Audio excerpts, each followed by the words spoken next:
Mayor Godis. Here. Mayor Pro Tem Wellman. Here. Counselor Stepp. Yes. Counselor Wusso. Counselor Dame. Counselor Hershey. Counselor Kelp. We have a quorum. Yeah, we're working on it.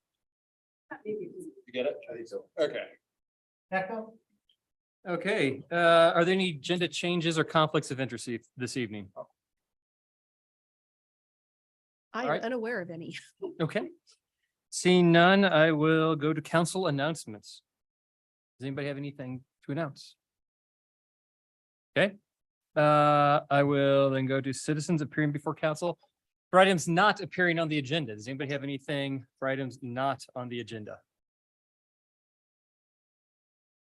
Okay, we're just rolling through tonight. All right, I will now take a, They're not on the agenda. They want to talk about some parking. okay.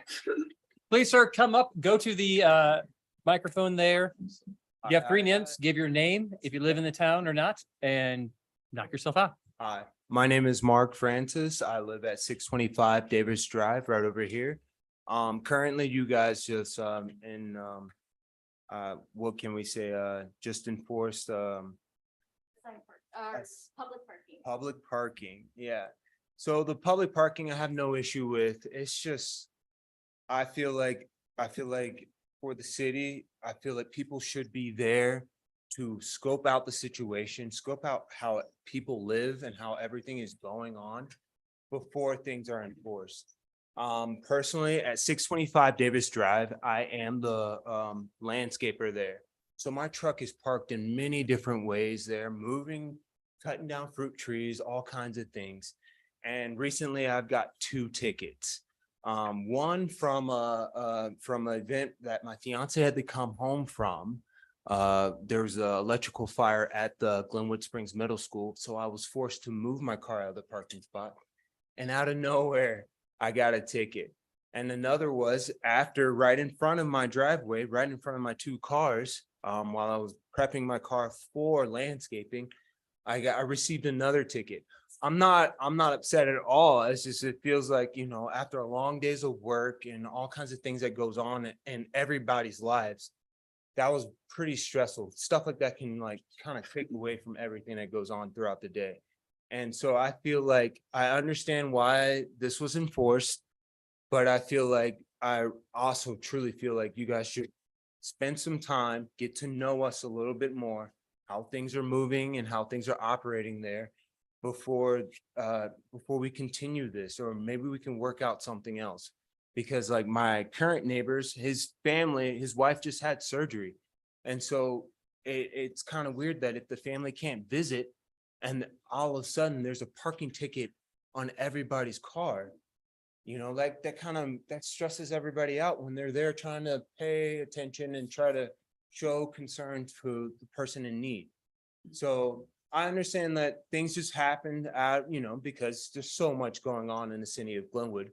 But like, I really feel like, please, please, please take the time, come hang out just for a little bit, like be hunters, you know, you got to scope out your spots before, you know, you go, this is where I want to hunt, you know, just get to know us, get to know what's going on, because like, it is stressing everybody out, knowing that there's some kind of Russian roulette that's going on at 625 Davis Drive. And it's funny watching it in the morning, how everybody has, let me park my car here, move the next car in, and then drive off. I honestly feel like I would not want this on anybody, because this is just added stress until the chaotic world we currently live in, you know? So please, please, please, please, if you can, take your time, come visit us, come see what's going on. Sir, You know, that's Thank- all that thank you. matters. Okay? appreciate it. Thank you. Thank you. Thank you, sir. I'm not sure where the clock is. It was in the corner. Yeah, and I did not see that, so. That's okay. No, as long as you don't, yeah, I don't mean to cut you off like abruptly. Ma'am, go ahead. and Garcia. So yeah, basically the same thing. I'm at 627 Davis Drive, and yeah, definitely needs to be some type of change there. I mean, I get up at 5:30 in the morning. My kids go to school up in Aspen. 6:30, there's no parking. Wintertime, I have to run and get the car. Just a big issue for me. And then, you know, by the time I get home, like let's say right now, I'm gonna go home and there's no street parking either because everybody's already come home from work. It's just a big issue that needs to be addressed at some point. So I have like $500 worth of tickets that I talked to John about, but we're getting something sorted just because I have the kids and I have to run every morning. So definitely, you guys could really look into it. I'd appreciate that.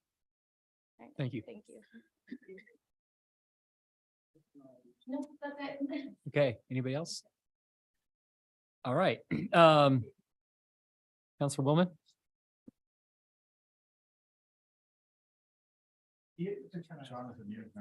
Jonathan, there might be some people online. There are some people Oh, waiting. is there anybody online that wants to give public comment for items not appearing on the agenda?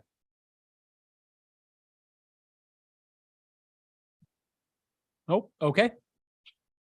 So I'll try to talk loud, so because my microphone is coming on. So There it you is. all There it is. know. There it is. You got it on now. Oh, thank you. So you all know this was an issue came before council, what, about a year ago, chief, I think somewhere there. There's a life safety issue in that area because we can't get fire trucks in and out. We understand that it makes things difficult for the neighbors, and I tried to find a solution. I think it's a great idea. It's gonna be difficult because we gotta be able to get, if your house on fire, you want us to be able to get the fire engine in there to save lives, and that's part of the reason it's going on. Just so you know, it's not just an arbitrary thing that happened. Great. So sorry, we don't do the back and forth. But if you have other ideas, if you could talk to Chief Darris about that, not right now, but later. I'm not yet. Thank you. Thank you, guys. All right, is there any other comments for items not appearing on the agenda? All right, seeing none, I will entertain a motion for to approve the consent agenda. So moved. Second. Been moved by Charlie, seconded by Marco. All those in favor say aye. Aye. Any opposed? Okay. Next, we'll have a proclamation for the Parkinson Awareness Month.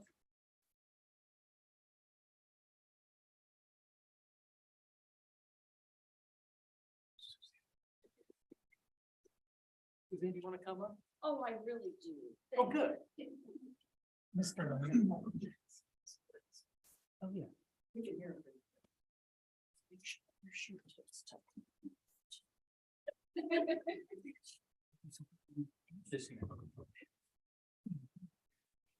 Whereas Parkinson's disease is a chronic progressive neurological disease and the second most common neurodegenerative disease in the United States, affecting almost 1 million people in the United States, with one person being diagnosed with Parkinson's disease every 9 minutes. The prevalence of Parkinson's disease is expected to rise to 1.2 million individuals by 2030.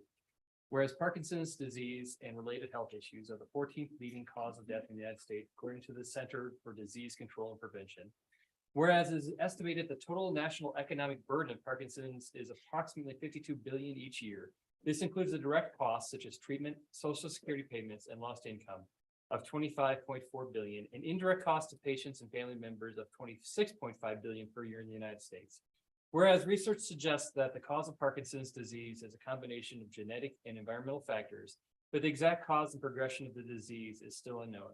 Whereas there is no objective test or biomarker for Parkinson's disease, and there is no cure or medication to slow or halt the progression of the disease.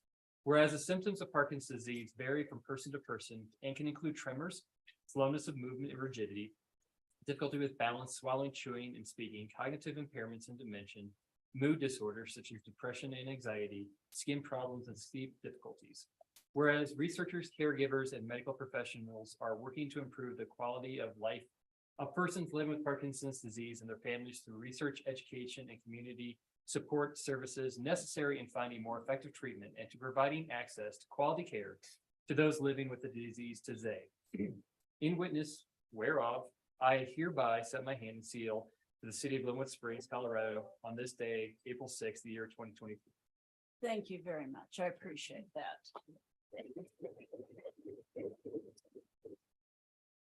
If I could just add a couple of things, I'd like to make a plug for several things going on in our valley. And I think I may have said this last year, or at least talked to you about it. There are 40+ people from Aspen to Glenwood to Parachute that have families that are affected by Parkinson's, which is a lot. It seems like a lot for a small valley. There are several very positive things happening in regards to our Parkinson's group, though. And that is, we have 3 support groups now. We have a support group in Carbondale, one in Glenwood, and one in Newcastle. And if you take a look at the Glenwood Springs, the Post-Independent, you will see the announcements of those meetings. So I think it's the first Tuesday of the month in Carbondale, isn't it, Karen? And then the 4th Monday of the month, we have rotating times between Glenwood and Newcastle. We have a great turnout. There's many of us that are affected by it, and we're a big sport. The other thing I wanted to put a plug in for is on the 23rd of September, we are going to have, for the first time, we're going to have the Parkinson's Association of the Rockies sponsoring a 5K family fun run and walk. We chose Crown Mountain. This is for Parks and Recreation to consider, because Crown Mountain has such a nice large area to walk. There's not a lot of trees, there's not a lot of ups and downs, and it'll make a great space for that. So as that comes along, I'll be sending you information on that, and you'll see it around town. But I really appreciate the city doing this for us. Thank you very much. My father-in-law was diagnosed last year. I know you had said that. There's a lot of us that have that diagnosed in the valley. So thank you very much. Bye.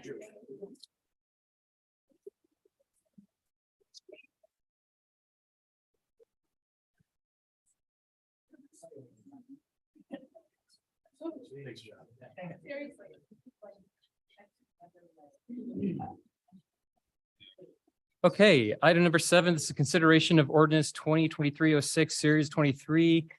Ordinance of the City of Glenwood Springs initiated by the citizens petition pursuant to Glenwood Springs Municipal Charter, Article 5, yada, yada, extend marijuana hours.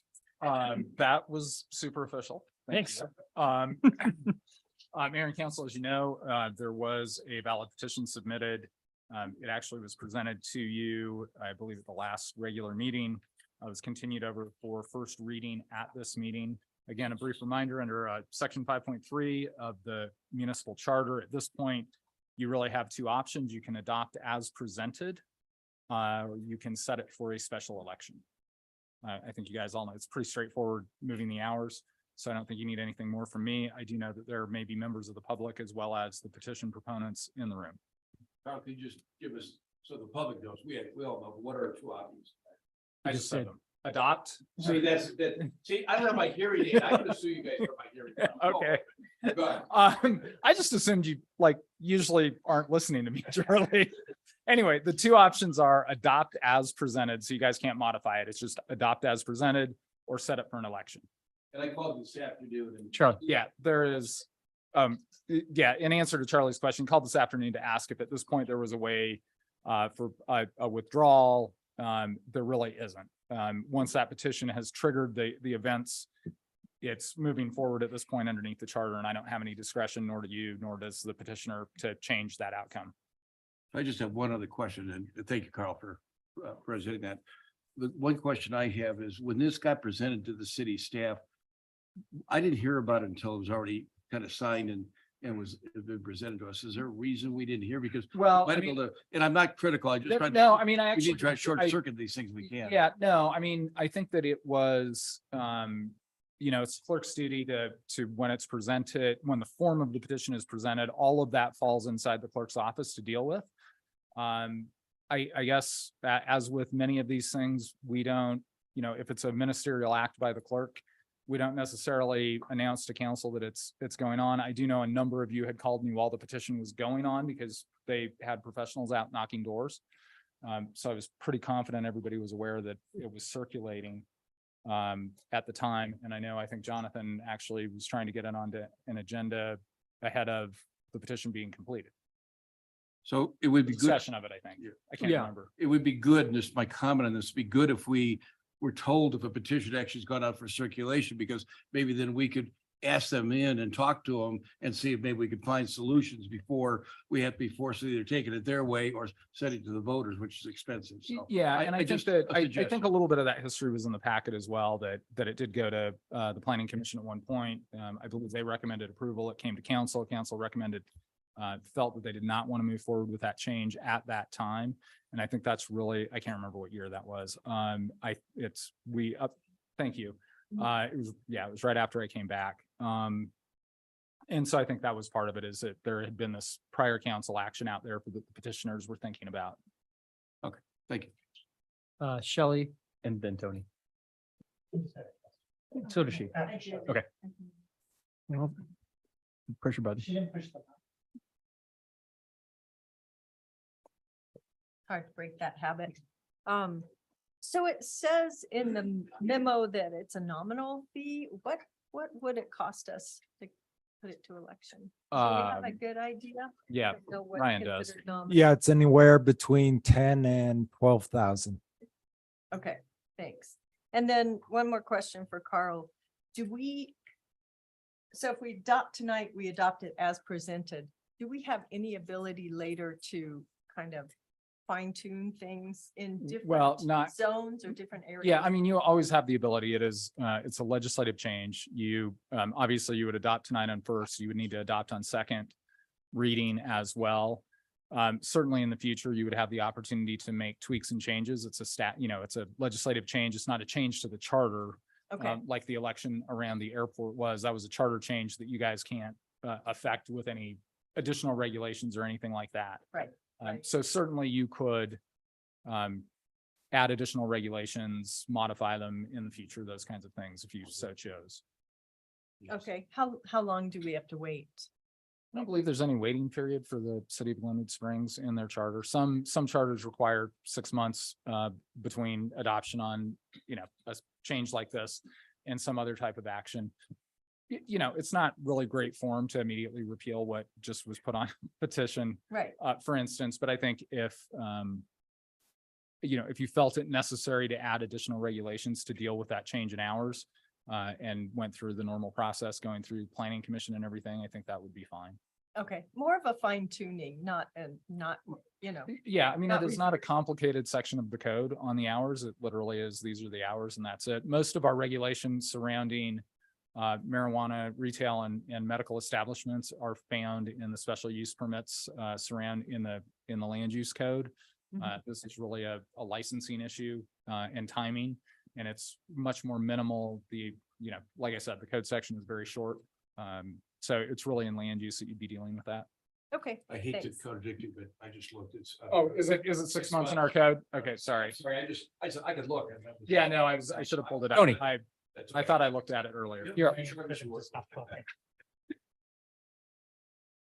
So, Mr. City Attorney, I like hypotheticals, and I actually talked to John or Bob Noonan about this, and this is my last hypothetical.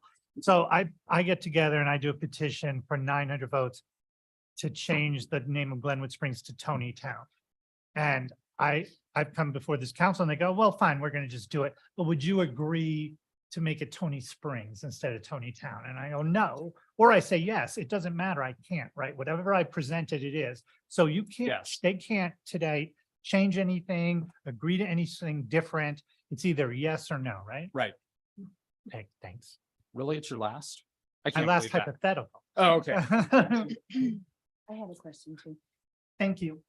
With regard to the last municipal election that just happened this week, we had really low voter turnout. So I'm curious, would it be possible to ask in the event that we didn't make a decision to extend the hours this evening, and instead we said, put it on a vote to the public, could we ask the petitioners if they're comfortable waiting until the next municipal election? You have 150 days from the last meeting by So, charter. like to Tony's point, we cannot change that. We No. can't change the date at all. No, Thank you. Sorry, thank you for the answering of the redundant questions. Yours are hypothetical and mine are redundant this evening. Rock on, Tony, we're doing great. So this is not a hypothetical question. What if we, I guess, pass this and then 6 months later completely reverse it? Does the applicant then have to If he's like, what the heck? I got They'd this. have to go out and do it again. Okay, And that's what I was saying. This is different because it's a change to the code, not to the charter. The charter, you guys can't alter if something is changed via election, and that's the only way to change the charter is via election. But as to the code and to Charlie's point, it's a 6-month waiting period. After that, you can revert back to what it was before. can the applicant say, I don't care what you're doing, I'm going to go forward and request this be put on the ballot? It's your guys' call. If you adopt it as presented, then the issue is done. If you decide not to adopt it as presented, then it has to go to a ballot. Yeah. Before we start discussing whether or not we want to extend it internally within us, what if we had just a very brief discussion on support for just putting it on a ballot? Like, for the sake of time, maybe we should just see if the general support is put it on the ballot. Which would be a motion that I'm happy to make. Second. It's an ordinance. We do need public Well, comment. no, Don't we? what Counselor Russo is suggesting, you have two options. Yeah. Adopt it, Mhm. which would be, yes, the ordinance and formalities of that, or two, a motion to put it on the ballot. So I'll make a motion to put it on a ballot within the 150-day timeframe. Second. It's been moved by Counselor Russo, seconded by Counselor Hershey. Discussion. We don't, he just said we don't have to. You don't have to. But. We don't have to. Go ahead, Shelley. So I have another question. I have another question, Carl. So if it goes to election and passes, we can revise it. If we adopt it tonight, Either way, you have 6 months before you can change it. okay. but in I mean, you 6 can work months, around the okay. fringes, you could work on land use regulations, I think. But the direct question that is being presented of the hours being extended, those would be in place for that 6-month period. And with regard to the election, it would be in effect from the date of the election, the passage at the election for 6 months. Okay, so specifically, let's say we have retailers that are in commercial zones and in like the downtown zone or more commercial zones, and then we have a retailer or two maybe that are next to residential areas. Can They're in we, commercial zones too. they're still in commercial zone, Everybody is. so can we somehow, I haven't thought about that. I would have to sit down with Hannah and Okay, take a look that's at my it. question. is And it would looking only at be it- the 14th time we've revised regulations for Okay. marijuana. Okay, Could I just clarify that it would go for election within 69 days of today? It's 90 days of the day it's presented. It's 150 days. If there's an election within 150 days, then it's put on that ballot. It's 90 days of the day it's presented. And that was 3 weeks ago, so it's 69 days from today. So I'll just say real quick, I think, I'm not gonna vote for this. This will be the 5th election we've had in the last 16 months. It's a special election, the 3rd item we've had for a special election. In the last year, we just had record low turnout for a noticed municipal election. Not that the post-independence poll is gospel or scientifically valid, but I don't think people actually care a whole lot about this.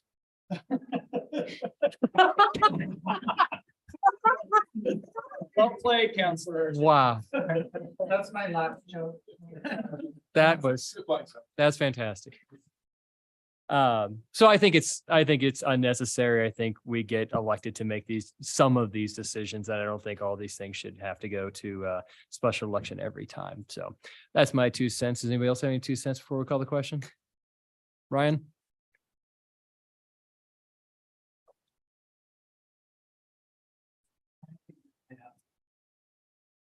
I vote twice because Sylvia wants to vote.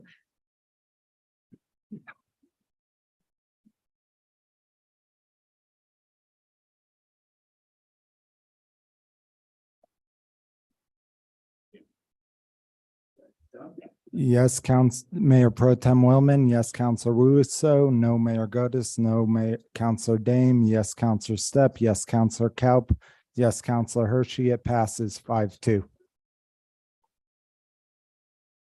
Okay, next item is, thank you. You have a campaign to run.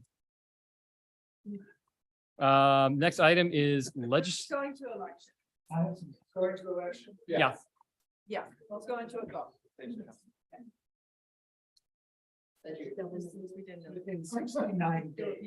Yeah. 69, yes.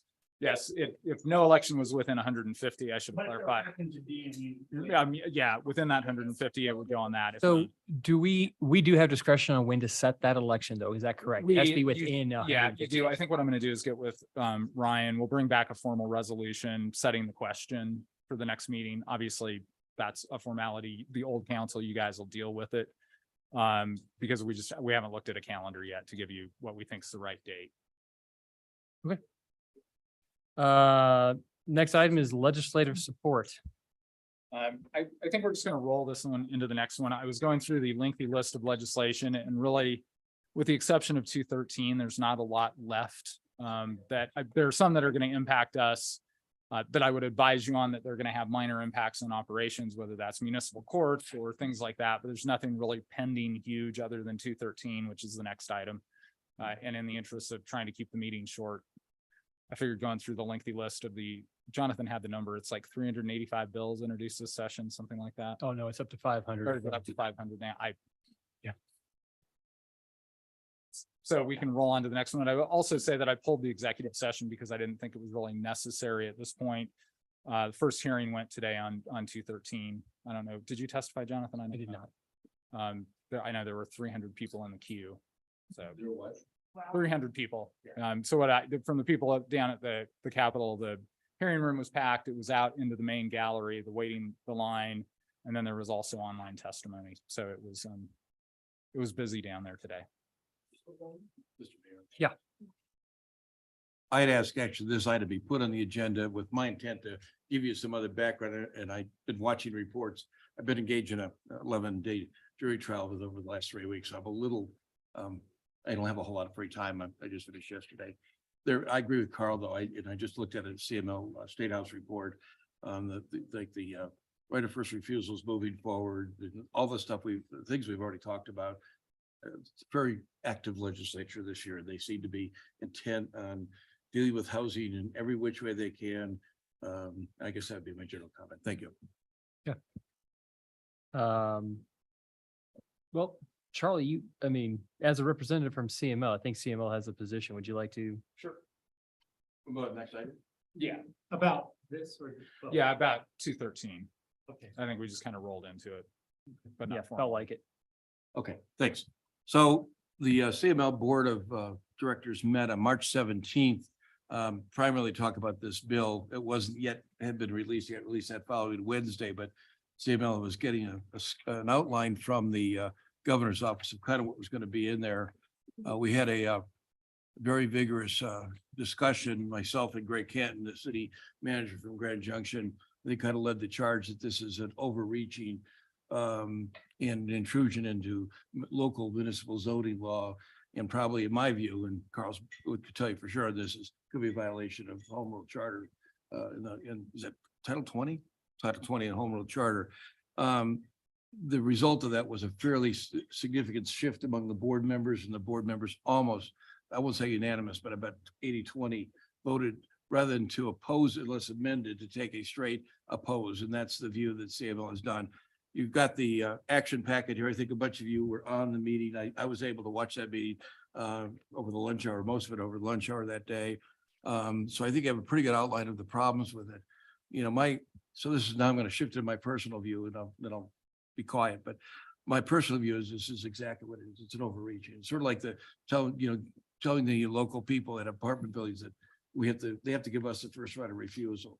I think it's a position that this council, if it gets passed, should also strongly consider joining in a court action to try to overturn it.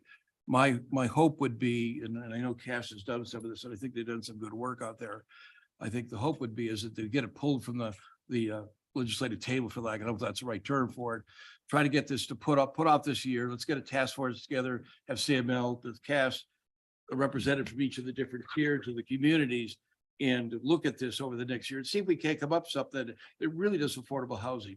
This really doesn't have an affordable housing component to it. I'm not saying bad stuff out there. I don't think the intent was there, but it really does not get there. I think that's what CML's come up with, is really not solving what they're saying they're solving, yet they're overreaching. And it isn't just because this bill. You have to consider that if the municipalities don't fight bills with it's this significant of an overreaching, and the legislature may be empowered or feel they can take away other municipal powers or intrude in other areas of really local control. And Carl could give you an idea of this, but you have areas that are statewide concern, local concern, and then mixed concern. This is clearly local concern. There isn't any reason the state should be legislating how we do zoning. So my position is going to be to vigorously oppose this, and we take that position. Thanks, Charlie. Tony, do you have? Question. Well, so I do see we had Nathan Lindquist, who is Okay, go ahead. one of the people. Go ahead. And then So if he would like to speak on this. Sure. Just real quick before Nathan starts, Nathan has been, I believe he's the only land use planner that has been involved in this bill. He is technically works for Shoshana Loon, the Department of Transportation, is sort of on loan to the governor's office. To his credit, he has spent many hours over the last 2 or 3 weeks on the public facing part of this. And I know he spent many hours behind the scenes before it was dropped by the governor and his team, whatever that was, a week ago Friday. So that's kind of Nathan's background. You may also remember him as a Glenwood Springs resident and the assistant manager in Rifle, and prior to that, the community development director in Rifle. Prior to that, assistant manager in Rifle, and he was also the community dev director in Rifle, I believe, before that. Yes. All right, Nathan, are you able to? Have we promoted Nathan to panelist?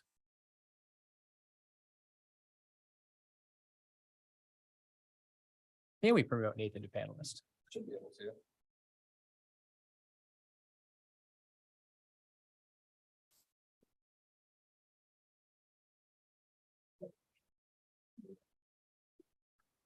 there he is. Okay, can you hear me? Barely. Barely. Okay, is that better? No. No. Can we turn up the volume on our side?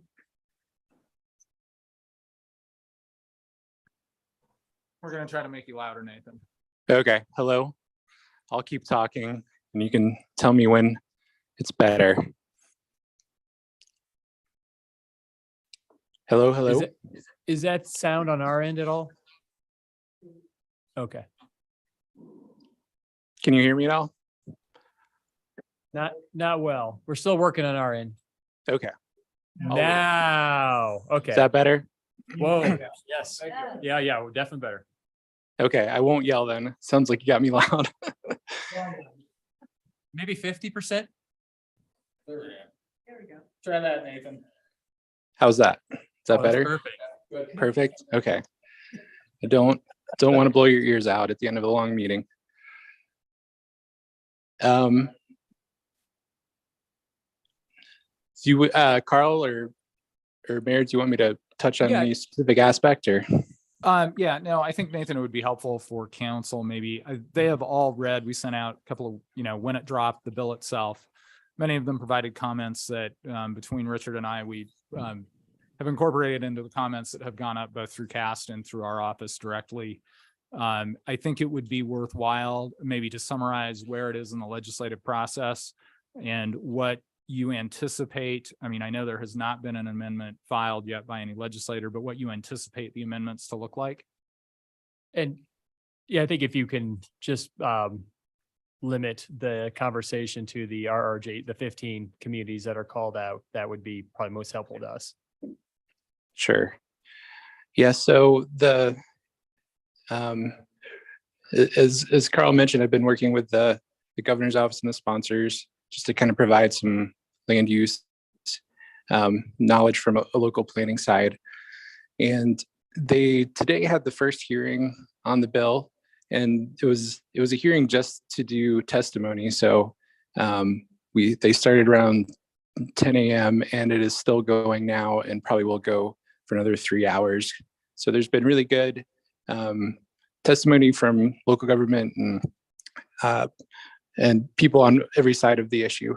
So they are looking next week then to talk about amendments. And yesterday the sponsors released a document that outlines some of the amendments they're expecting to consider. And so we are working on that from a technical side. And from the Rural Resort Job Center perspective, the biggest piece is to really move all of the pieces for that into one section of the bill, because I think they've recognized that it was too mixed up in with the urban areas.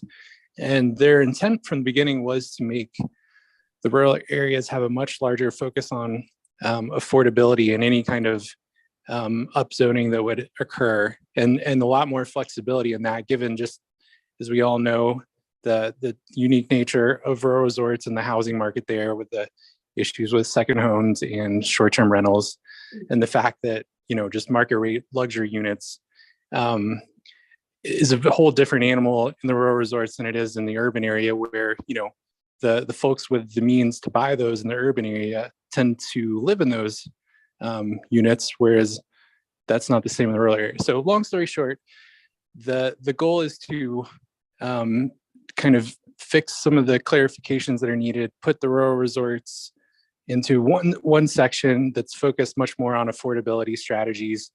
And we've also been working with a number of the organizations that represent the rural resorts to just outline what some of those strategies could be, and getting a feel for what different municipalities are already doing. And then what would be helpful to help municipalities move the ball forward, working with each other or working in concert with state agencies. So I'll stop there if you have any other questions. Does anybody have any questions for Nathan? I see Charlie and Paula. Hey, Nathan, Charlie Wellman, thank you for your comments, and I appreciate your work on this. My question I have is, what's the hurry? Why does the governor's office feel and or the legislative leaders feel they need to push this through this year? Why don't we take a pause? Do you have any feel for that? I think they just feel that the affordability crisis is at a level where, you know, it was let's go all in with everything in the kitchen sink and see what can be done in all these various areas that can move the ball forward. So I think they just wanted to really take bold, aggressive action out of the gate with the second term and see how far they could get, knowing that, well, they also do really make the point to say they realize this is a longer term effort. You know, I think there's an understanding that they're putting all the appliances in the kitchen and the kitchen sink in, but they may not get the blender, or they may have had the wrong type of toaster, and that some of these things might take multiple efforts over many years. But I think the concerns over water and the concerns over housing and everything else are all things that they know is a 4-year effort. So I think that's their general view on it, but definitely they appreciate the need to get this right and to take the time to work with everyone to get anything that gets through right. But totally, on the other hand, understand that it's gonna, for this session now, it has to happen on a very abbreviated time schedule. So that's why we're working so hard with so many folks to make the amendments that are needed to get it right. And I appreciate that. My other question is if this is so important, why did they involve CML and other municipal organizations in the planning of the bill? The impression I have, and I try to be as delicate as I can about this, is we're going to get this through and we're not going to really worry about the local concerns. It sounds like they're changing that tune somewhat, but that was certainly the initial blush in the outline of the bill when I first read it back in March 17. Why did they involve CML in those groups earlier? You know, I probably shouldn't get into the political questions. All right, that's fine. If you don't want to, don't do that, Nathan. I'd much rather. push it down. And in Nathan's defense on this. No, that's well, what I was going to say, Nathan has really been providing technical advice and also taking a beating in the public. He is, the folks from the governor's office are really the ones making the political calculations on this. And to Nathan's credit, he's tried to keep us informed, but he doesn't have the authority to change or answer for or even comment on the political equation. That's fine. I'll withdraw the question. So I don't mean it to be. No, I just meant so that you understood it. Yeah, okay. I just want to be clear, Nathan's not trying to be evasive. No, It's just not his I role. didn't get that. I didn't get him to be based at all. Thank you, Nathan. Anything I say to that question will be wrong some way. Paula? Hi, Nathan. Thanks for presenting. I have two questions. One is, however this goes through, it's going to be a financial burden to cities. Whether we're having to adjust how we handle our transportation and parking or what we do with water, administration alone. We just recently passed, or the citizens here in Glenwood passed a bill to give us, provide some money for allowing for workforce housing. And it feels like we'll end up having to direct that. So I'm just wondering, within this bill, are they really looking at ways to help the municipalities identified, including the resort communities, handle this financially? Different than just you have to make a grant request, because that seems to me one of the largest burdens that we're going to have to take on. Right. And then that's where we're clear that, you know, some of the intent of the bill was, I think, both in the drafting and then just in the, you know, explanation of things, led to the perception that that was going to be an outcome. And so one of the things we're really doing is clarifying the intent of the bill, that especially for rural resort job centers, because all those factors are just so much more front and present than they are in some of the urban areas where they've just got more of everything, resources, and it's the large flat area where they live. So that's the intent, is really not to cause those kind of impacts. And so I think that's what they're refining and realizing, like, in the rural resorts just needs to be their own section and clarify that that's not the intent and make it really clear. And so that's what we're working on. And my other question really kind of leads, and this is just for watching 4 years of going through development approvals and that type of stuff, is I'm trying to determine on some of these, the way these are presented, at least the way that I'm reading them, is it's almost a developer's dream. It's like you can just go in and build without any guidelines from, you know, local planning and local city council. And that's great if you have unlimited resources, like you said. Is there any intent within this bill and the way it's being put together of defining some kind of restrictions for developers, as far as if you're taking away planning and zoning and city council oversight? Are they going to fold that into this plan? And that's another piece that is being better defined. So, and I could speak for urban and rural resort, for both, even in urban areas, there's not a way to take away planning, zoning, and council. Planning, zoning, and council still sets the overall policies, how things get built, design standards, everything else, even in the urban areas. So that's urban. So with rural resorts, there basically will not be, we're clarifying it to the extent that there won't be that kind of, for just market rate that doesn't fit any kind of affordability standard or anything else that is part of a strategy that a local government has selected and defined and created for themselves in a rural resort. There will not be an open season for development that's a part of it for the rural resort. Okay, thank you. I'm going to jump in, Paula, though, just and Beverly reminded me that as the bill stands and presented is exactly what you read. And while there's an argument that some design standards may apply, as presented unless amended, they are usurping your local zoning laws and public process and making it a ministerial approval. And so, that I think was why these amendments that are being discussed are going to be critical as to the impacts on whether you're urban or rural resort. So just keep that in mind as you're thinking through this. As presented, until a legislator proposes an amendment and it is adopted, as it stands today, it's exactly what you described. Thank you. Yeah, and I'd agree with what Carl said there. It is requiring a ministerial approval and then there were other protections in the bill as written for the rural resorts that sought to say that was a much more limited piece of it. But Carl's correct that as a whole, if I were the city attorney, I would be concerned with how the pieces of all that work together. So that's why it's being cleaned up.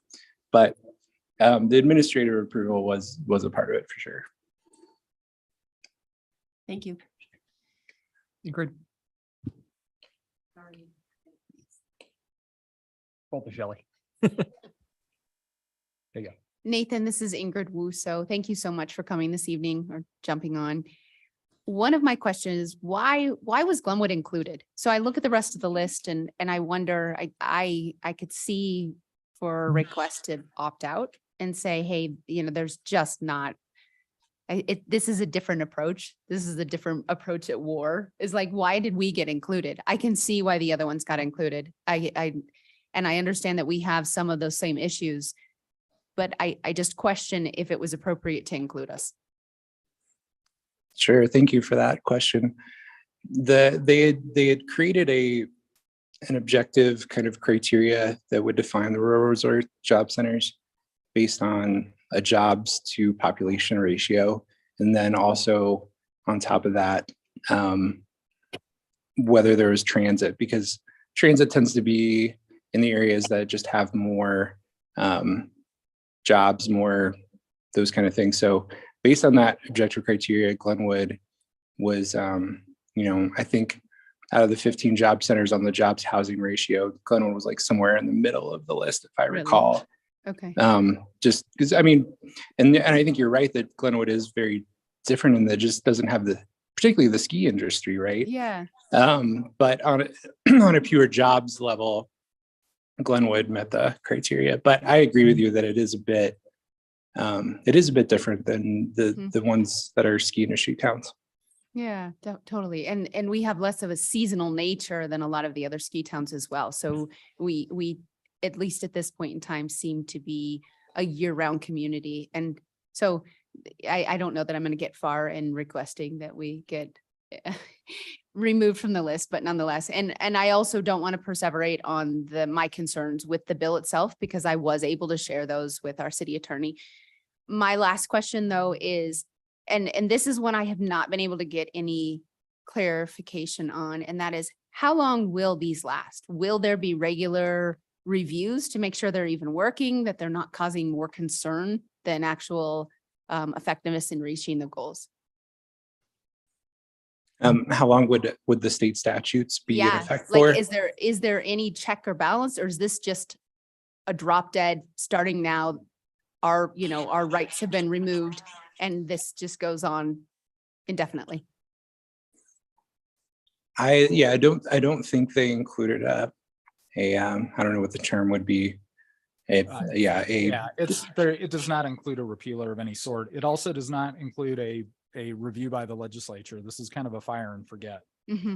So that if there is any way that we could ask for a review, I think that a review would be appropriate. I think that economically, and I think this is the boom and bust in, economically, we ebb and flow. And I think, our most recent comp plan that we just completed was a great indicator of how much a community can change over time. And I don't know that all of these will be needed in 10 years or 5 years. So a review would be strongly encouraged, at least by me. Yeah. Yeah, and I think that's why we want to make this about affordability strategies and a menu because there needs to be that ability to say, okay, is this menu the right menu? And that ability is in there to revisit that and then revisit how that's interacting with a local housing plan. One of the other things the sponsors want to change is to kind of change the nature of the way the housing plan section is written so that it's more clear that the intent is that a local government should just, you have your housing plan, you should continue your housing plan.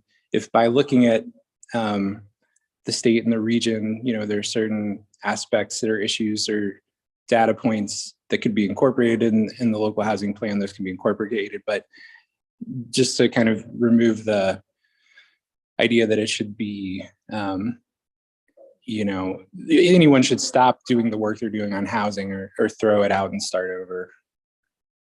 But so I think where we're going, there's an overall way to evaluate it and to change and to morph and adapt and make it eventually more, of a collaborative feel between the state agencies and local governments. I think I've been joking that there will be an epic apology tour if something passes here, and whoever gets to go on that will really enjoy that from the state level. But It's going to be you. It's that's going to be they're going to have to raise the state of the pay of state employees. But anyway, no, I definitely I've felt very, I always feel like a local guy, a local government guy. So this has been personal for me and I want to make it work. Sean. More years you'll have it down. Push it again. Don't touch it. There we go. Hi, Nathan. How are you? Hey. Thanks for being here.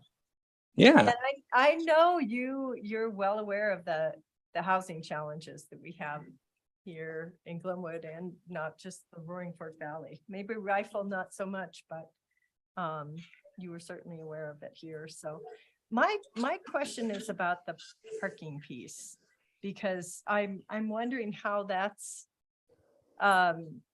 if that's still included. I haven't really seen it in the amendments, if it's included for the rural resort job centers and even for the the urban areas. It seems to me going to 6 units and not requiring housing is a big leap, or not requiring parking, not housing, sorry. We just had some citizens here tonight complaining about an area where we're now enforcing some parking restrictions so that we can get firefighting equipment in there. But the condos and the residents in there were built before a time where adequate parking was required. So now we have a situation that's creating a lot of strife, and it's difficult on staff, it's difficult on PD, and it's very difficult on the residents. So where's that parking piece going? Well, and Carl, correct me if I'm wrong, because I know the impacts on your communities very clearly, but I believe in the bill that was released, the parking did not apply. The restrictions on local governments being able to apply minimum parking standards did not apply to rural resort job centers. That's not actually true. Okay. There was, I believe I'm just going to run through the original structure with regard to designating areas for middle housing. Well, let's back up. ADUs, no parking required. Doesn't matter if you're a rural resort job center or not. Mm-hmm. ADUs are used by right in any zone district in which single family was permitted. You cannot enact a regulation that requires any parking to go with that. And the setbacks were also, most of the zoning setbacks were eliminated or reduced to a very minimal amount. With regard to middle housing, there was a provision with regard to middle housing that you would have a couple of years to designate on a plan which sections of your community zoned for single family residential would be upzoned to middle housing, which would permit up to 6 units on a single family residential lot. You could not, once designated, you could not require parking for those. Even a minimal amount of parking. No parking. Not Yeah, you even. can't. Right. No. What was not right. So it was included- at Right, the ability of the local governments to designate those areas. Anyway, Right, regardless, anyway, they but there will was be- the other one not included in the designation though, was that you can convert any current single-family residential unit to up to a sixplex, and you could not adopt any regulations that would require parking, Additional parking. additional right, parking. Right. And so that was outside of, and was one of my concerns and as well as cast concerns regarding the bill, is because that would mean that the house next to Jonathan's or Marco's could be converted to a sixplex, but there was no you could not require that they also provide parking to support that. Additional off-street parking. or Additional anything. off-street or anything like that. Okay. Okay, so Yeah. that- Yeah, so Yeah. in the amendments coming, there won't be any of the parking things that apply to rural resort job centers. I think that was the intent, and that was part of the issue with including rural resort job centers in with the urbans in the structure of the bill, because they tried to say, okay, we'll take this thing out of this part, but it just didn't, as Carl's pointing out, didn't quite carry through in the way I think that the drafters intended to. So the cleanup will be that it doesn't apply to rural resort job centers. And then for the urban areas, they're coming up with a compromise to say, you know, there can still be some parking minimums. Good. Okay. So, Yeah, thanks. Because in general, I have to applaud the state on taking action on this, but I also applaud being able to find compromises and find solutions that will work for people. So thanks. thank you. Any other questions for Nathan about either the current bill or the proposed amendments? If I may, Mr. Mayor, Nathan, I think you mentioned maybe next week, do you have a sense when we'll actually, the amendments are going to be as heavy of a lift drafting and getting into bill form as the original bill probably was at this point. Do you have a sense when that document might be able to be shared, or will be coming out, or we'd be seeing it? I know that for all of us, I think, that's where the rubber kind of hits the road, is what the changes look like. We're kind of working through CAST on some initial, just making sure that we're on the right track with the amendment language. And then as soon as I think we can get that, make sure we're generally hitting the mark, then I think it can go out further. So I can tell you Next exactly, week, or definitely by next after- week. Next week, I think they're going to actually hear them. So I'm talking like through the rest of this week and this weekend is kind of the timeline I'm kind of referring to. And then by next week, there will be definitely public amendments. Got it. But Thank I you. think we're trying to work more closely with, representatives from your area prior to that, to just make sure that everyone can get on the same page. Thank you. Okay. Comments? Councilor Hershey.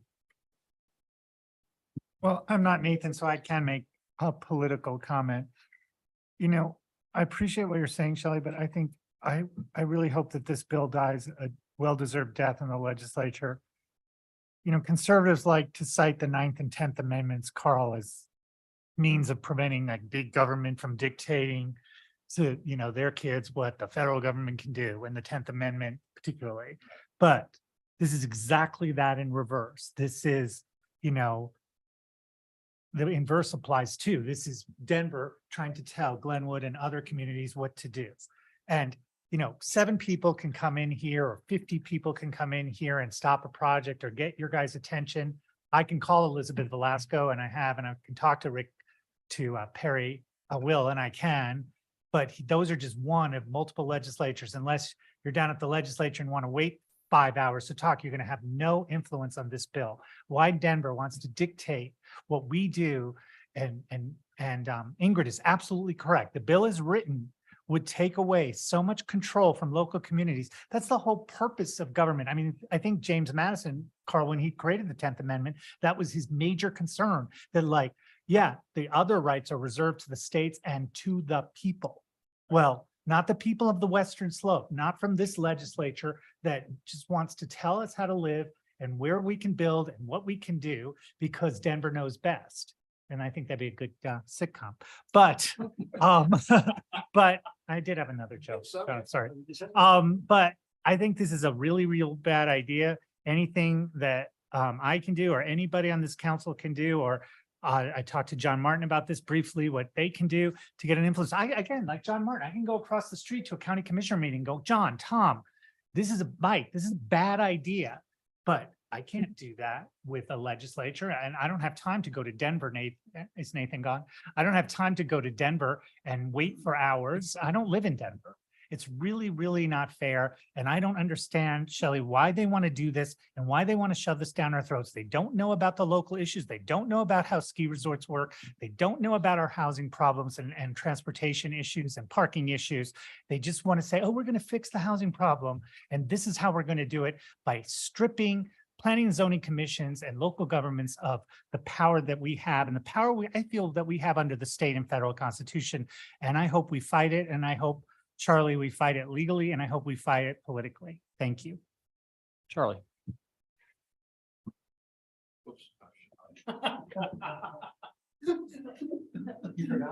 No, I thought he was, all right. You want to I- push the button to talk. Carl, I actually have another question, and you reminded me when you said something earlier. The middle housing component, if we don't adopt a plan, my understanding is that we have to take the state plan. Is that right? Yeah, so that's one of the things that's a little unclear in the bill, I think, is that it says that we need to adopt a regional housing plan in the current version of the bill, which is all I can really speak to. If you don't, then DOLA is going to be developing its own zoning code that would then be implemented. I think what's unclear is if we adopt one, it gets approved by DOLA. DOLA has approval over Yeah. that plan. I don't know what happens if DOLA doesn't approve the plan, right? Like, that's not really specified in the bill. I would have to assume that if they don't approve it, then it drops into the you didn't pass one, so we'll implement ours. I don't know. And that was one of those areas that we just asked for clarification about how that would work, because the language of the bill is not clear. So the amendments that are being proposed, one of the things is that Cass had asked for and is in the list, and hopefully it makes it in. And I don't know. I mean, again, we can only speak to what is in there today, but that would look like more of a carrot-based, incentive-based. If, you can meet these goals, these affordability goals, these goals, then maybe that qualifies you for a Main Street grant. Maybe that qualifies you for a DOLA grant. You get on the nice kid list, right, instead of the naughty kid list. And so I think that's the tack that they're aiming to go for, in that it's going to be divorced from the DOLA prescriptive method. But I think even in the original one, it was going to be these originally 12 rural regional job centers that we're going to get together. And a big part of that was identifying the gap, the housing gap, which we kind of already done, but definitely need to update. And so that work isn't going to be a whole lot of work, I think, in our area. Yeah. Sorry. No, I appreciate that. Actually appreciate the comment. And that, I guess, I'll add that comment because I've already otherwise given my rant. So I'll leave it at that.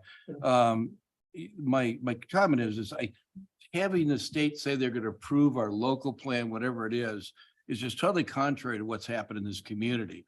I mean, I voted for an annexation of 14 acres, and probably why I'm not going to be sitting in this chair next week. But at least I heard what they said, and they said no growth or limit the growth. And this is 180 degrees from what our local citizens have told us. So I really think that we ought to be really careful. And then, Jonathan, I just have one question, and I think I assume you'll fill us in, but I saw the governor was calling mayors. Have you talked to him? Did he actually call and talk to you? So you'll fill us in on what you talked about? I mean, not this week, but are you talking? Well, I just read in the Colorado Sun-Denver Post that the governor was making an effort to go out and talk to all the mayors. Oh, no, I've not talked to him recently about this. Have you talked about this bill? Yes. Okay, so you fill us in on you're going to fill us in on what you've been doing, because I know you've been active Sure. in this, and I would have been more active, but a little engaged. So, Sure. Yeah. All right. Yeah. Thanks. Ingrid. Not gonna touch it. There we go. I think that more than anything, when I just hear everyone's suggestions and feedback, I think that, doing something is a good thing. Some of these could potentially work. But it kind of feels as though it's a really reactionary measure for something that we've all been dealing with and we have been trying to fix via our land use code for a really long time. So, saying it's too little, too late, it's too late, but it's not too little. This will dramatically change the landscape. In some ways, good things can come from it. But I think more than anything, if you do talk to the mayor, if he reaches out to you, you might suggest that we go a little slower, that maybe we phase in a few of these ideas at a time, and we really evaluate what's working instead of just a drop dead, try everything, throw everything at it approach. And I do agree with you that the carrot system is always more palatable than the stick.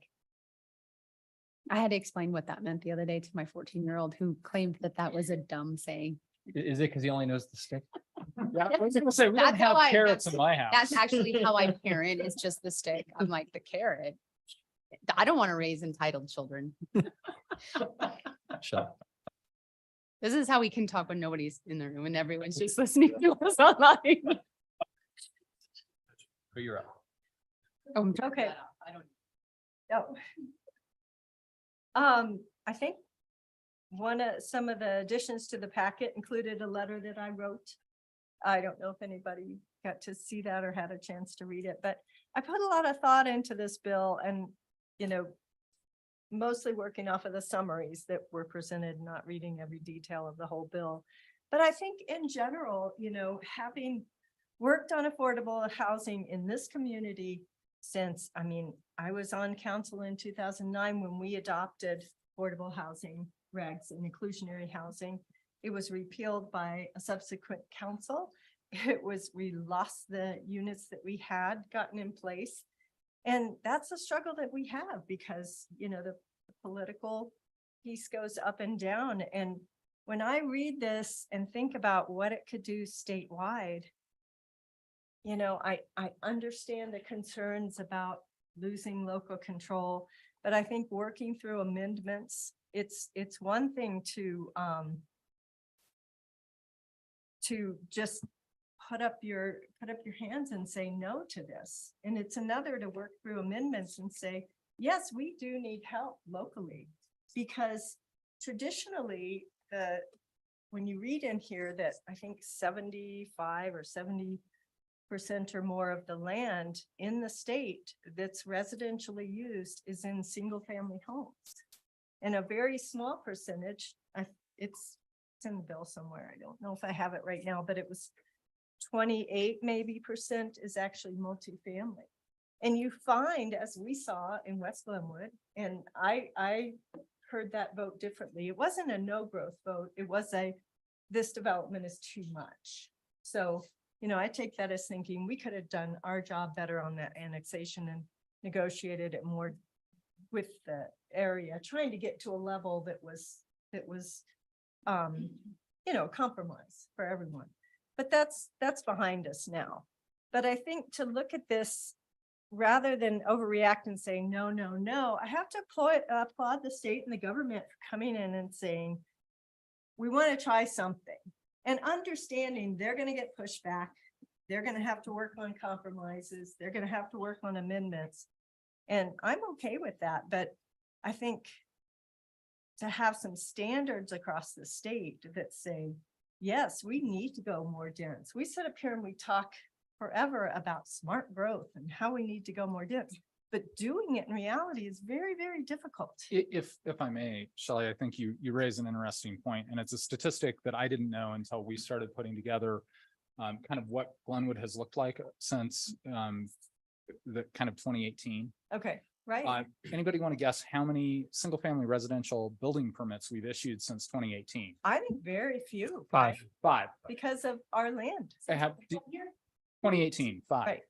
Single family residentials. Mhm. We have entitled probably close to 2,000, but we have built somewhere around 11 or 1,200 multifamily units. And I think that's a great illustration of how communities are different. And almost all of those were Yes. free market. And I think Hannah can stand up here and tell you that we haven't closed the housing gap with the free market units at all. No, for what our need is. right. And so I think that's where, I think from our standpoint as staff, when we think about this, Mhm. is it's great to have those goals. And I would objectively say the last study they cited was 2019 and the housing market has changed dramatically since then. Yeah. But that every community is different. And so the approaches need to be different, which is, I think, what Jonathan was speaking to in his work with CAST. And I know Beverly working with CAST on, It's in my letter.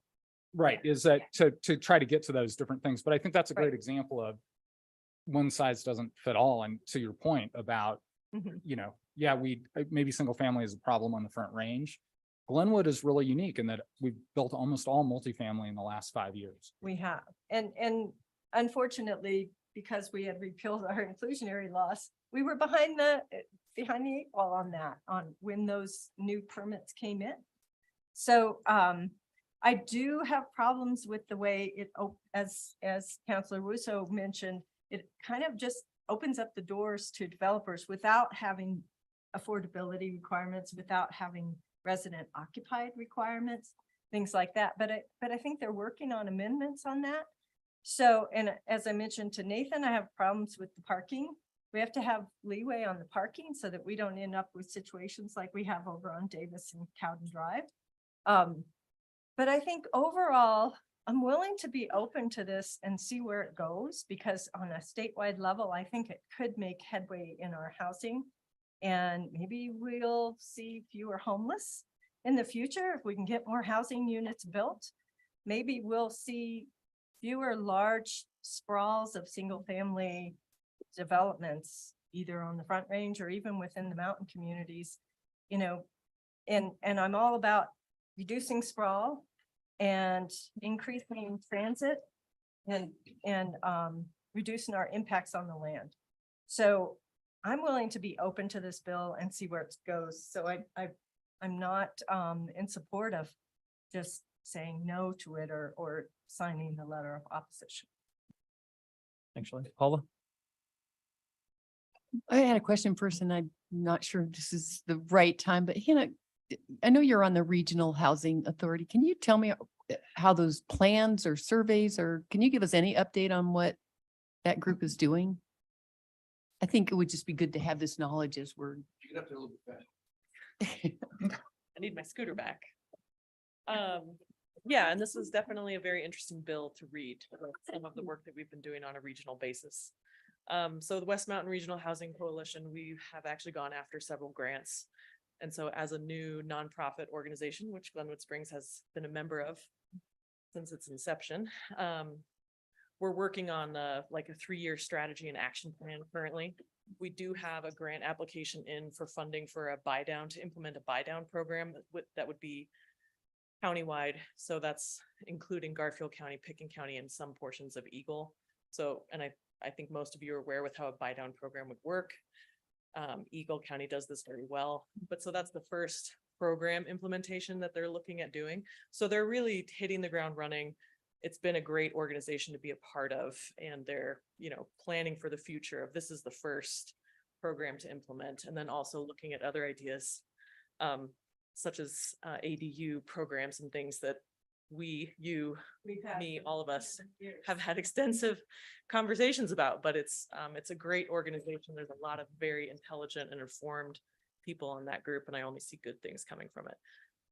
So And are however they this goes, going they to could- look again at what our current housing situation is as far as what the need is in each region, as they did in that study in 2019? Yeah, they actually, as part of the roadmap process, they did have an update to the 2019 regional housing study.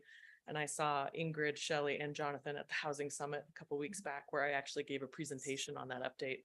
Jonathan, I think you were late, so you might have missed it. I was not. Good to hear. Actually, Shelley and I were both late concurrently because we carpooled and it was hard to get into Aspen Sure was. because Aspen needs to house more of their employees. You should have texted me. I had a handicap sticker to park right up in front. That doesn't feel very ethical, Hannah. I am currently needing the sticker.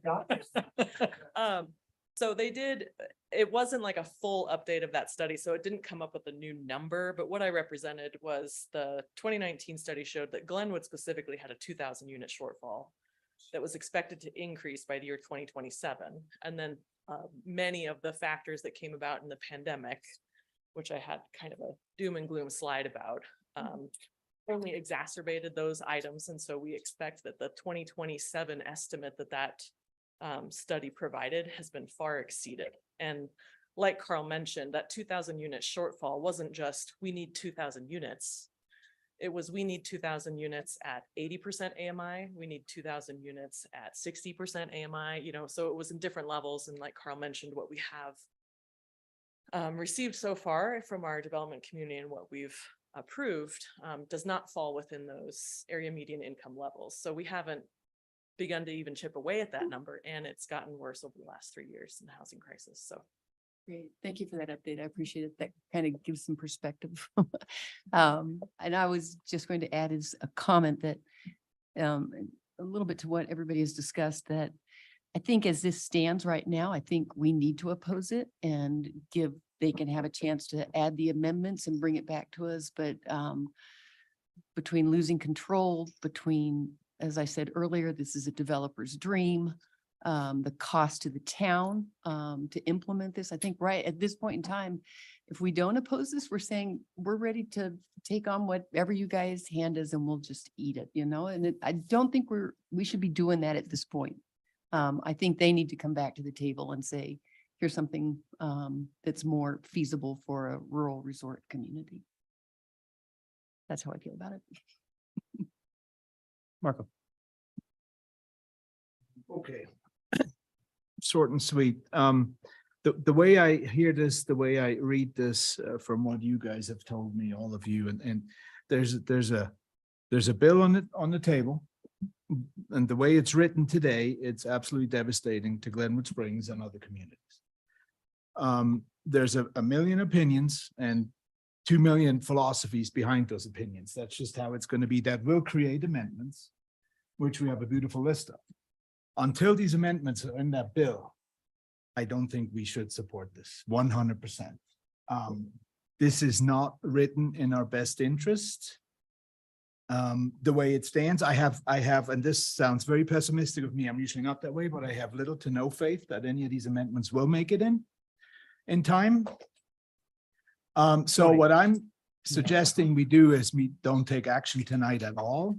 And we wait till we see the amended bill. Like Paula said. Can I ask for clarification on that? I mean, that is, you probably have a couple of options. I meant to say this at the front end. There's sort of the CML oppose at all costs. There's also the CAST oppose but amend that is in the packet as well. So they're sorry, just go ahead. Thank you, Carl. If we need to take a stand tonight on this, I would say oppose but amend and review once we have the amendments, and then make another decision on what this looks Yeah, like. and I respectfully understand the desire to wait. I think for Beverly and I, it would be helpful to know the council's position on oppose and amend, only because we are engaged in that process of looking at those amendments, looking at the updated bill, and so having guidance would really help us. Okay, so that said, that heard, I would do oppose and amend. But And just to clarify, I think Glenwood Springs is the only community of the 15 cast members where the council hasn't discussed it and come up Right. with a Okay, that I recall from our discussions. I think most of them either were able because of the timing of their meetings, or they had special meetings. And so they were able to give their city manager, you know, this is kind of our opinion, go forth with cast forward, but because of the timing of this and everything. So I'm sitting there going, well, I would love to say Glenwood Springs says or thinks, but we haven't had a chance to talk about it. So it'd be very helpful to be able to add to the cast discussion, the council's direction. okay, so that heard, I would stick to oppose and amend. Thank you. Ingrid? I think that if we kind of take into consideration the feedback we've received from the community, knowing kind of where they stand, knowing that we have not seen the amendments make it into the final bill, there's some really good stuff in here that might be great for our community, but it may be premature for us to say, go for it. So with that, I'm going to make a motion to oppose this as it currently stands and say that Glenwood would like to stay in the dialogue and see if we can fine tune this to work better for our community, but currently we cannot support it the way it's written. So, Oppose and amend. okay, Yep. is there a second? Second. Okay, been moved by Ingrid, seconded by Marco. Let me give my comments. I haven't given any comments. What that means, like, at some point, go ahead. and make your So, comments. so my comments are about that. We have a whole list of amendments that I've spoken to the bill sponsor that, again, it's not in there. But Senator Moreno has said that there's nothing in these amendments that cause him any grief, that he is, I don't know until they actually get in, but he's told me that this is not an issue. Everything the cast and the cast 15 so far has given to Nathan, has given to the bill sponsor, has been met with thank you. And that sounds great. And oh, we didn't think about that. There's been no pushback at all.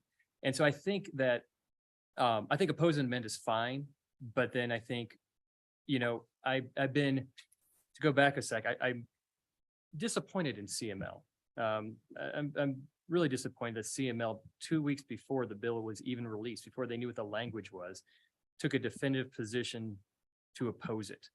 CML was going to oppose this bill. You know, I think you asked Charlie, you know, why, or to Nathan, why wasn't CML brought in? CML was obviously going to oppose this no matter what, because they did. So that's probably why, if I had to speculate. CAST has taken a different role, a different position in let's work, let's see what we can get. And what we get is, I think, I've been told, a lot of amendments that are going to make it in. And I would be surprised, and our executive director would be surprised if we don't get to a position of neutrality if these make it in. So it's very, right now, CAST's position is oppose unless amended. And I think that, like CML, I don't want us to go too far and say we are opposed to any conversation about this. We're absolutely opposed. But I think it would come back. It needs to come back to us if these amendments make it in, and we should look at these, because if you haven't looked at the amendments, and it's obvious that some of us have not looked at these amendments, but if these make it in, then I don't know in these really what things that we haven't talked about. You know, one of the things that other communities have talked about that, you know, we don't ask. Sorry, what's that? Oh, no, I'm sorry. Sorry, go ahead. Wasn't speaking to you. What's that? I'm just kidding. Okay, go ahead.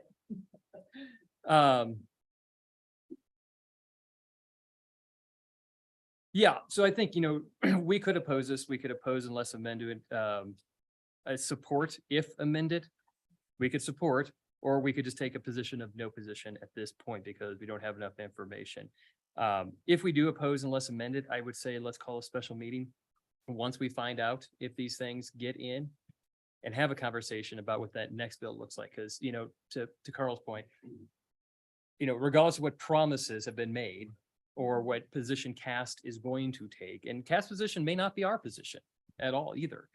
But I think it would be helpful to have that recommendation from CAST, because we've been working and we've had a seat at the table throughout this whole process. And, you know, to the conversations Charlie asked about with the governor, I had a conversation with him in, I think, December. It was a very informal conversation, but most of my conversations have been with the governor's office, with CDOT, through CAST in that role. And so I think that that is, you know, and an original meeting in October of, what do you think? And, you know, there was concerns. There was a lot of concerns throughout, but to say that no one has been asked, no one has been consulted, it's not just me. It's a lot of people have been asked and consulted. Could they have done a lot better job in the mountain communities, like coming to councils and saying, what do you think? Here's what we're trying to do. Absolutely. So I think that this is the opportunity, and this is the process that CAST and the 15 named members have gone through of taking that productive let's work together to figure out what these things look like so that we can have a seat at the table, because Cass doesn't have a seat at the table. They have no influence over this at all. They are sitting on the sideline throwing stones, and I think that is a bad place to be and an irresponsible place to be. And I don't want this council to be there, and I don't want Cass to be there, so I'm glad that we're not.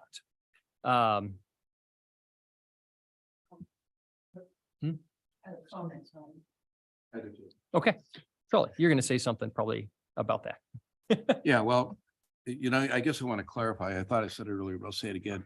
When we met as CML board on March 17, one of the reasons that we took such an adamant position, and I did, because it just, probably in hindsight, I didn't know it was even going to come up till the day before, so I didn't have time to consult with the council, so I apologize. But we had a draft of the bill that had been given to us confidentially. So I mean, it wasn't that we were doing things in a vacuum, say, oh, we don't know what's going to happen. Okay, so we had a draft of the bill. I hadn't seen it, but the staff had. And the debate that we had at the CML is exactly the debate we're having here. Do you oppose unless amended, or do you oppose? It was a decision of the board, and I won't get all the details of it, because we don't need to take that time, that we were in a stronger position by opposing it, with the idea if they came back with something in a reasonable way, that the CML could always change its position. So as I understand Ingrid's motion, we oppose this, and we look at the amendments. Jonathan, there may be some amendments. I'm not sure I would ever personally vote to support this bill. So I'm just telling you, but at least look at the amendments. But I think we're in a much stronger position if we say we oppose this. This is an overreach, back off. Let's talk about this as a community, not as a state, but as a community of state and local governments, and figure out if there's a way that we can do affordable housing. In response to Shelley, what you said, I agree with what you're saying. We need to do something. Give me $50 billion. We'll put it top for us. We can do a lot of affordable housing if the state wants to help us. Give us $50 billion and we can do something. That's the problem that we have here. So I think we have to be strong. We have to say no. And if they come back to something, CML's at the table. They're talking. They're coming to us. CML's a powerful organization in the state. The governor knows that. And there is dissension because bigger communities, and there was dissension among our board. But people said, "Oh no, yeah, just this is blah blah blah." So there was people supporting this concept at the CML. That was the debate that was done. So I'm going to support opposing until we see some amendments, and I probably will still oppose, very honestly, if I'm still here. So.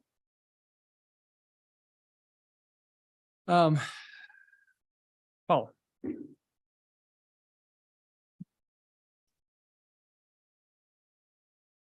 Thank you, Charlie, for that perspective on CML and their history of reviewing this. I think I appreciate all the amendments that CAST has been working on. I really do think the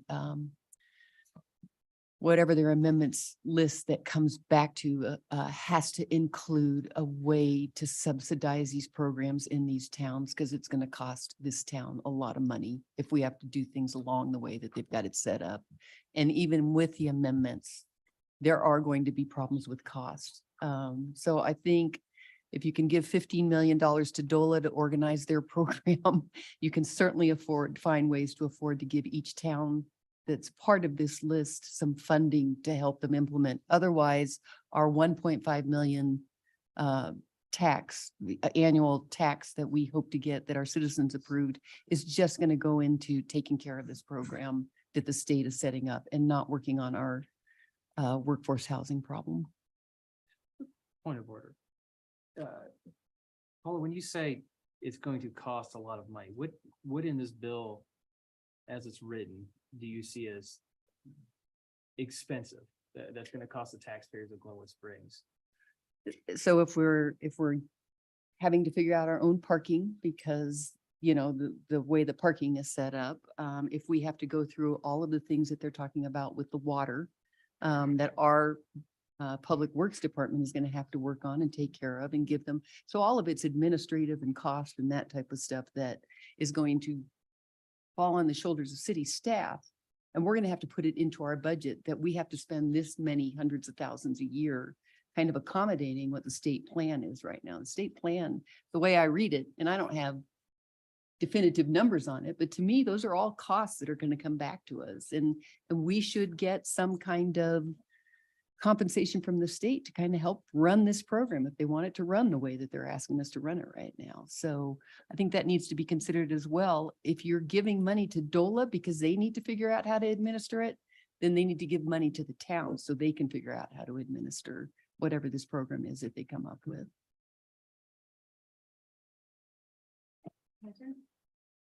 Sure. We just call the question. I'm gonna call the question because I made the motion.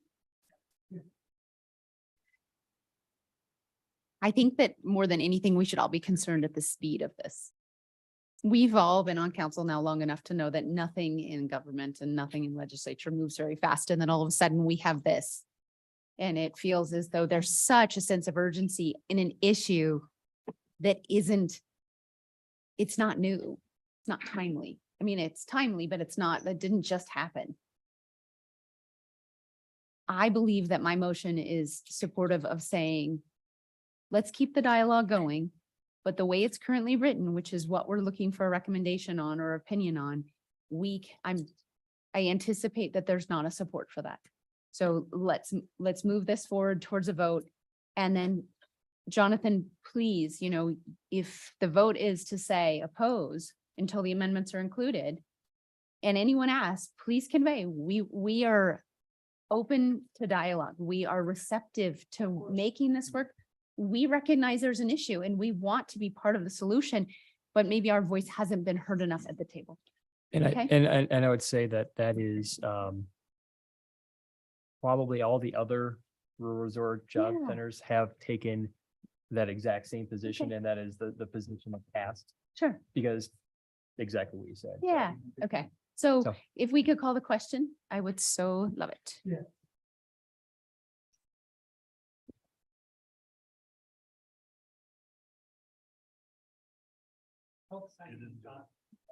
Oh.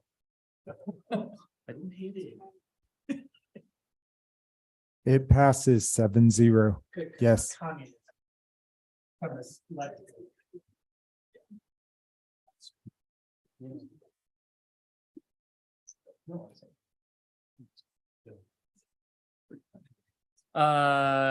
I get a motion to adjourn? Oh, sorry, there's more? Yeah, there's more. I would like to make a couple of brief comments. I don't want to be here long. Sorry. No, we got next meeting.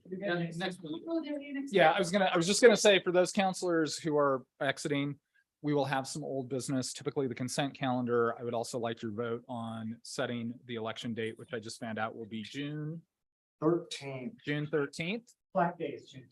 Oh, another election for you. Good. Yeah, for you. anyway, so we'll have a couple of those things, as cleanup. We generally, say, don't let the door hit you, swear in the new council members and then move forward. You're welcome. Anytime. Okay, go. I have moved to adjourn. Paula, go ahead. I can't get to you. There you are. I've been involved in some discussions in the Roaring Fork Valley and on the Colorado River about wildfire mitigation and bringing all sorts of stakeholders together to work together collaboratively on mitigation projects. And in a meeting today, it came to my attention that the county and towns of Eagle are looking at proclaiming May as Wildfire Preparedness Month. And I think it might be something that the city of Glenwood should consider. I mentioned that to the county representative that was there from Garfield County today, but wildfire is such a big thing in the West and in Colorado and right here at our back door. I think it would be something that would be appreciated by our citizens. And I can pass the Eagle proclamation that they're passing around their towns if this council would like to consider that. Do you have a motion? Do you want to make it formal or do you want to have a discussion? Yeah. Yeah. great. If you would We're all support it, supportive. Yeah. I'll send that to Beverly and you guys can then decide. If there was somebody, it'd be you. Yeah, that's fine. Thank you. Appreciate that. Anything else? Shelley? Huh? I guess along those lines, it might be good for us to, before we get into the summer and the real strong fire season, is get an update on our emergency evacuation plans and how that's going, how our A-line breaks are going and all of that. I know. We just signed the contract on the A-line brakes. Awesome. We did, I'm sorry. say That's again? great. Signed the contract on the A-line brakes. Okay, great, great to hear. So we can do that at a subsequent meeting. A couple of things, we had a transportation commission meeting this week, and one of the things that they brought up is just they'd like to work together with Parks and Rec Commission and work on our Trails Master Plan. Because that hasn't been updated in years, I think, since the old River Trails map, which is right there from, I think, the 90s or something, was kind of semi-completed. Now we don't have a new trail. A lot of things have been added. And it's recognized to be part of our transportation system, but also Parks and Rec. And the big question on it was maintenance and how much, do we have enough maintenance in the budget to really keep these trails up and keep them functioning well? So maybe if we can talk about that at a future meeting. And then I had a question about, the DDA was in last month, I think, talking about the public restrooms. And so just wondering where we're going to go with that. Right now, they're still closing at 3. And I think we spent so much money on building these really nice public restrooms. I'd like to see them open. I'd like to see them serving our public. So we need to figure out how to do that, how to keep them safe. We need cameras on the outsides, whatever we need. Let's get a plan on that. That can come back. And then I have questions on where are we with the South Canyon Master Plan? I think we awarded that contract last fall, but haven't heard anything about it since. And that's all I have. Charlie? Thank you. On the DDA and the restrooms, it was discussed at the last DDA meeting. They actually found a new type of restroom, and if you talk to Jillian or Marco's on the meeting as well, it really looks cool. And it might work like out the baseball fields by Silkhurst Elementary. And they're much more secure. They got an automatic locking, a bunch of things. I don't remember all the details, but they were thinking about that for like North Landing. So I think that there's some ideas out there that could do that. Doesn't solve your question about the ones we currently have, but I think we should be looking at that as a city. They're relatively inexpensive compared to what we paid for what we have. So that's that issue. Second thing, and I should have done this under announcements that I thought about when we're doing the Parkinson thing. This is Child Abuse Awareness Month. Being a River Bridge Regional Center, that's a big issue for us. Might have seen the pinwheels out here. So I think, although it might be late to have a proclamation, I think we ought to at least recognize that. It's a very important thing to recognize and to fight child abuse, because it's a insidious problem, for lack of a better term. And the last comment is personal. Thank you all. It's been a joy working with you guys the last 4 years, and I'll miss you. And but I appreciate it, and I won't get a chance to do it next meeting. So I want to tell you all how much I appreciate all the time I spent with you. You just didn't realize how brilliant I was, but no, seriously. No, I'm kidding. I'm totally kidding. That's just totally self-deprecating. I really do appreciate working with all of you, and I'll almost miss these meetings. So thank you very much. Thanks, Charlie. Are you gonna come to the next meeting? Well, the next meeting was gone like in about 5 minutes. You're allowed to say a goodbye speech. Yeah. God knows. I just gave my. Todd Laney did. Yeah. That's what he got. I just gave my. It never ended. My turn? He's still not saying Don't goodbye. touch it. Don't touch it. I just wanted to welcome Beverly. Thank you so much. Your first evening. We're so happy to have you. Sure. Welcome to the community. Thank you very much. Mhm. Thank you. Good luck. Shelley wanted me to ask about the parking garage being open overnight on 9th, if we can. Yeah, we're working on it. Okay, can I make up? Beverly, welcome as well. I also want to acknowledge, just take a moment of silence for Joel Schuett, who served on our airport commission and our river commission. So Thank you. just take a second.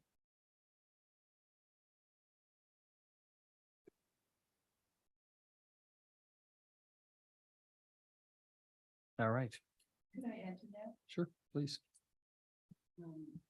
The River Commission is planning a tree planting for Joel, and they're working with the Parks Department to do a commemorative plaque. And we've reached out to the Airport Commission to see if they want to be involved in that. And they will also acknowledge Joel at the River Fest in the first weekend of August. And there's also Sunlight has held off cutting their slopes for drainage for a week. There's going to be an uphill in memory of him Saturday. I don't remember what time. Maybe it's just in the afternoons. Anything else? Tony makes a motion. City attorney? Did you want to hear from city Oh, administration? yeah, absolutely. We have an administrator. I just want to say, thank you very much. And I look forward to my tenure here. And, I have to say that the fact that the comments were going by and everything, it was like I've always been here. So you made me feel very welcome and fit right in. So thank you. Just a couple of quick things, with regard to. What? He's trying to get me out of here. Yeah, no, I just. There actually were a couple of legitimate legal. Hey, Hey, See, I didn't the talk more- 3 The times. more you,